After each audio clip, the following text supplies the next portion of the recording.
दोस्तों, क्या आपकी नींद सुबह 3 से 5 के बीच खुलती है? तो आप इस वीडियो को अंत तक जरूर देखिए। आज हम आपको बताएंगे भगवान श्री कृष्ण के अनुसार 3 से 5 के बीच में जागने वाले मनुष्य के साथ ऐसा क्या होता है जो उन्हें संसार के सभी मनुष्यों से अलग बना देता है। दोस्तों, जब ईश्वर ने इस सृष्टि की रचना की थी तब उन्होंने कई बातें अधूरी छोड़ दी थी, उनके प्रश्नों को अनुत्तरित रखा था और कई रहस्यों को अनसुलझा ही रहने दिया था, और ये मनुष्य पर ही छोड़ दिया था कि वह कैसे उन अधूरी बातों को पूरा करता है, कैसे उन सभी अनुत्तरित प्रश्नों का उत्तर ढूंढता है और उन सभी अनसुलझे रहस्यों को कैसे सुलझाता है। दोस्तों, हमारे साथ अच्छा या बुरा जो भी होता है या दिन भर में हमारे साथ जो भी घटनाएं होती है, उसमें ईश्वर की मर्जी और उनका ही छिपा हुआ कोई संदेश होता है। यदि हमारे मन में ईश्वर के प्रति आस्था और विश्वास हो तो ही हम उस संदेश को समझ सकते हैं। दोस्तों, कई बार हम में से कई लोग दुर्भाग्यवश किसी दुर्घटना का शिकार हो जाते हैं, हमारा कोई बड़ा नुकसान हो जाता है या फिर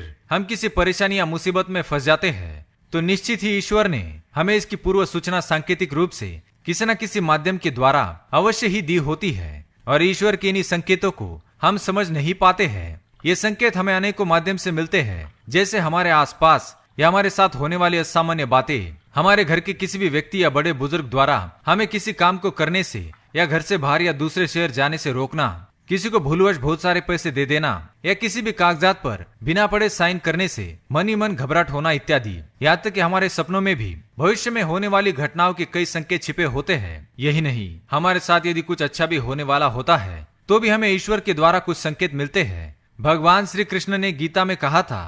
कि ईश्वर इस सृष्टि के कण कण में व्याप्त है, अतः हमें भी ईश्वर द्वारा बनाई गई सृष्टि में घटित होने वाली ऐसी ही छोटी बड़ी घटनाओं पर ध्यान केंद्रित करने की आवश्यकता है, और ईश्वर हमें प्रकृति के माध्यम से जो भी संकेत या आदेश देते हैं उनका हमें पालन करना चाहिए।